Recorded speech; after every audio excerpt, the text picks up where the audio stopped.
Bežná údrba na štyrkovom golfe. ALH. No poď sa pozrieť rovno. Nebudeme to tuto naťahovať, čo všetko tu mám. Prvá vec, logický olej. Toto nebude dobré, nevadí. Olej s filtrom, mám filter, není o čom. Vzduchový filter. Kabinový a palivový som menil. Takže už mi ostávajú len tieto dva.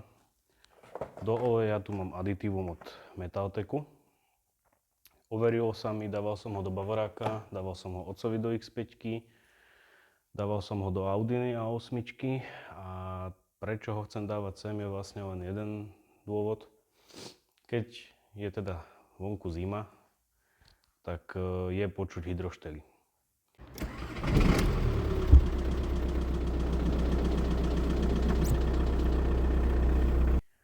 Pozeral som ich podľa originál návodu, ktorý bol k Oktávke, však vieme, že Octavia Golf je tá istá platforma. Pozeral som to teda na ALH a podľa toho, čo je tam napísané, že by to malo a nemalo robiť, tak tie hydroštely sú v pohode.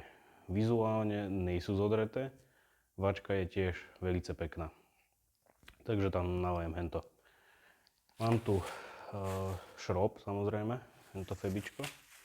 Mám tu krytky na šroby na kolesa, lebo som naposledy, keď som chcel, tak som ich zmomentoval a zabudol som tam dať krytky. Mám tu originál, krytky na šroby šusplechu. Aj so šrobami, lebo šroby som jaksi posledne v garáži stratil. Mám tu AliExpress tuning.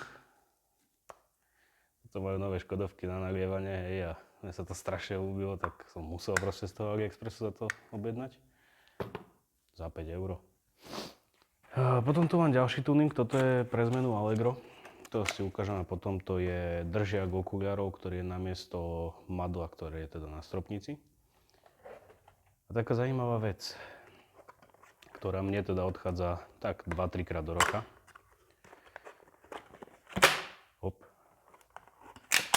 A to je držak, alebo teda nosič poistiek. Za rok a pol mám asi 4. poistkovú skriňu, hej.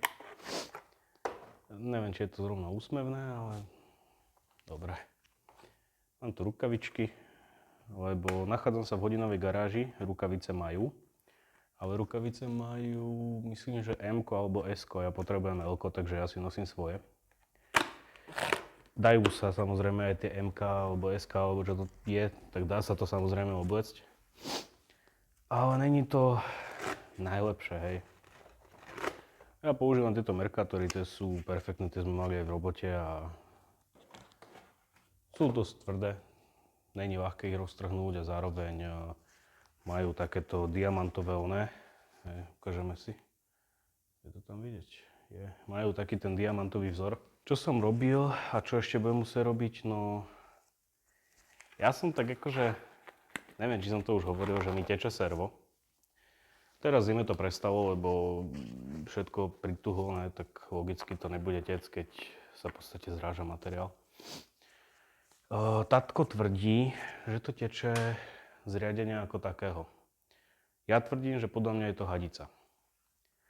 A čo som našiel, tak to je prosím pekne od Liquimoly stoplík, alebo tak, jak sa to volá, ja to sem potom hodím.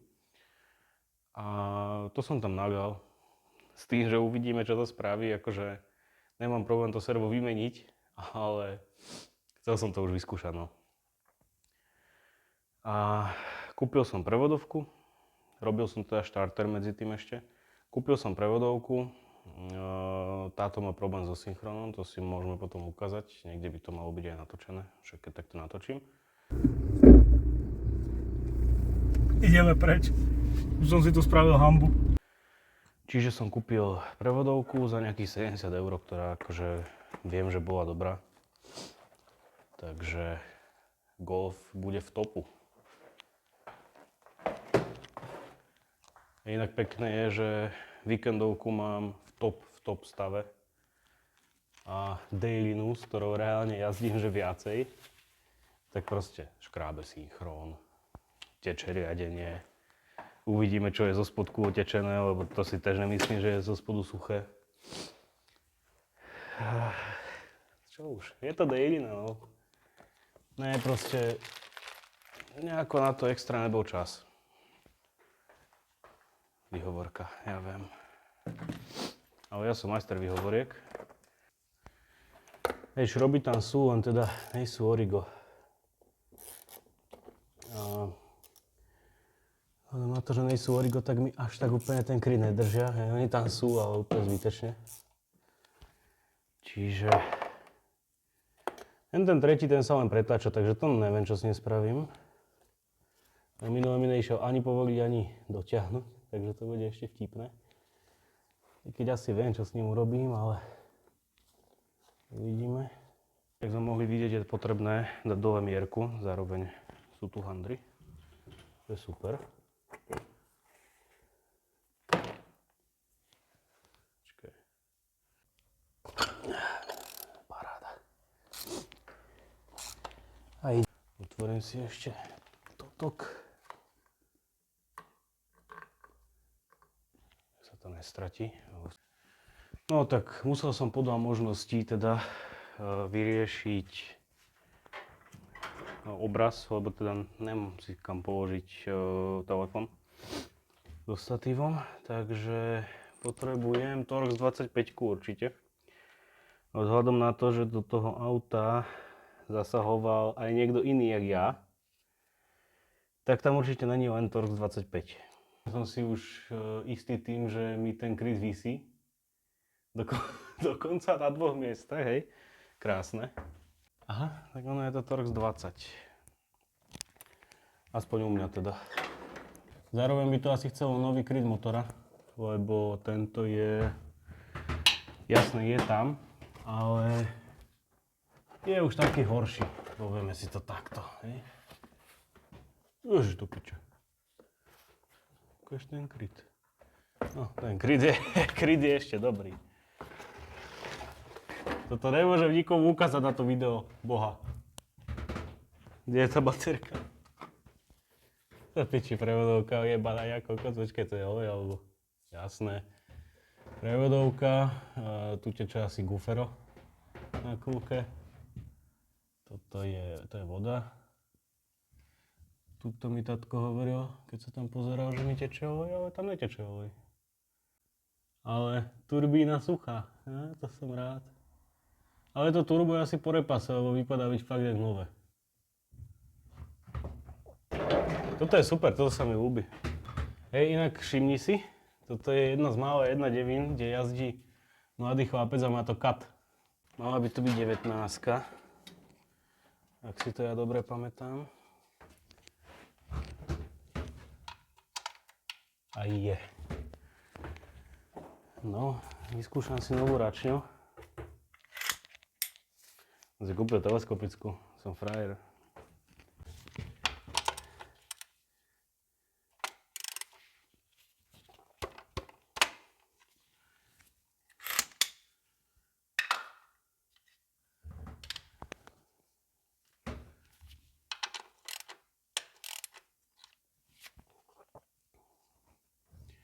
Dobre, to už pôjde.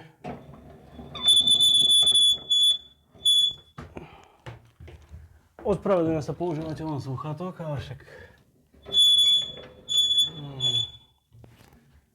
To bolo nepríjemné. No, ešte aby som povedal, tak teda prvorade je pre mňa olej a poistková skriňa. A poistková skriňa preto, lebo ona keď prestane fungovať, tak sa stanú 3 veci. Auto prestane kúriť, vyhodí sa kontrolka ABS a vyhodí sa kontrolka airbagu. Respektíve teda prestane fungovať celkovo klíma, teda keď je klimatronik. Malo by to tak byť aj pri klasickom šporáčiku. Všetci vieme asi, o čom hovorím. A čo sa mne stalo? Začala zima a auto prestalo kúriť. To som si nevšímal, lebo ja väčšinou jazdím s otvoreným oknom. Neviem, ja som taký akože špeciálny prípad, že ja proste v lete milujem zimu a v zime mám zase tiež rád zimu. Takže ja mám stále otvorené okno. Potom keď som potreboval vyhrať okna, teda one. Ale nie, to bolo otvorené. Už ide. Potreboval som rozmrazovanie okna, tak mi to samozrejme neišlo. Vtedy ma to kapánek nasralo, lebo nevidel absolútne nič a bolo to dosť nepríjemné. V Bratislave normálne snehová kalamita, napadli 3 cm snehu.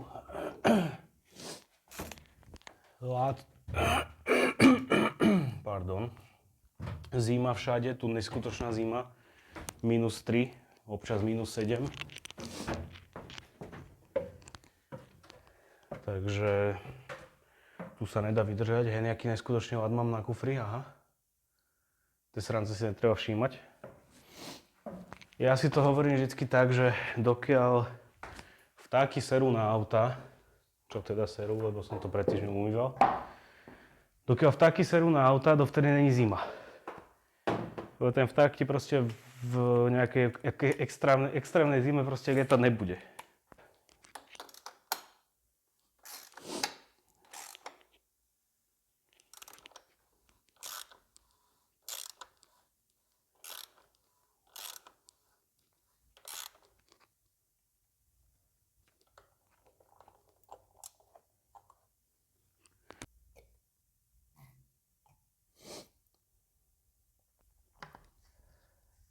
Ešte by som to mohol obtrať.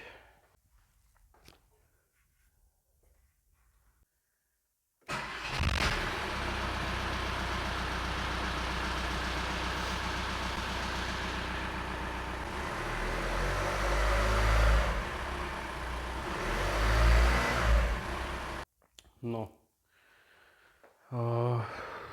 Ja som ešte dolial teda olej.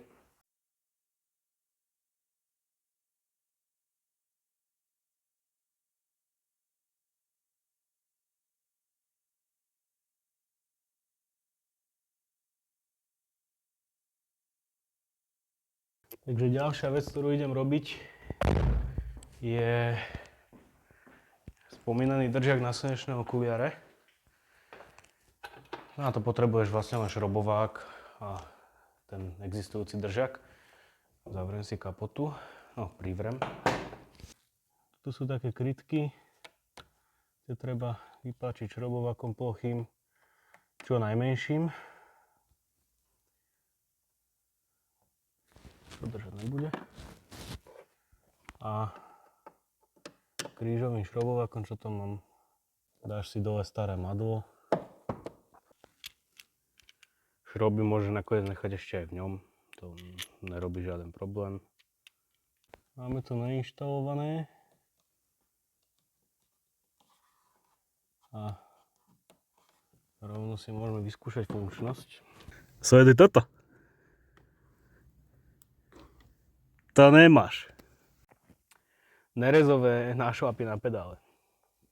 Pedále som nahodil mimo kamery. Okay. Vypadá to lepšie.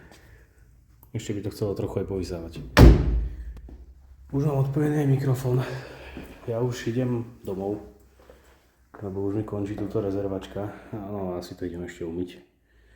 Ale idem už domov, takže ďakujem všetkým, čo sa kúkali. Dúfam, že som niektorým možno aj niečo nové povedal alebo ukázal niečo, čo nevedeli. Bohužiaľ tie pedále to by bolo na hodne dlhé video, takže to si ukážeme niekedy na budúce. Ja som tu zavretý s Golfom 3 hodiny v garáži a ja len tak otvorím bránu, že idem vyparkovať auto, ty kokota toto. Čo ti jebe?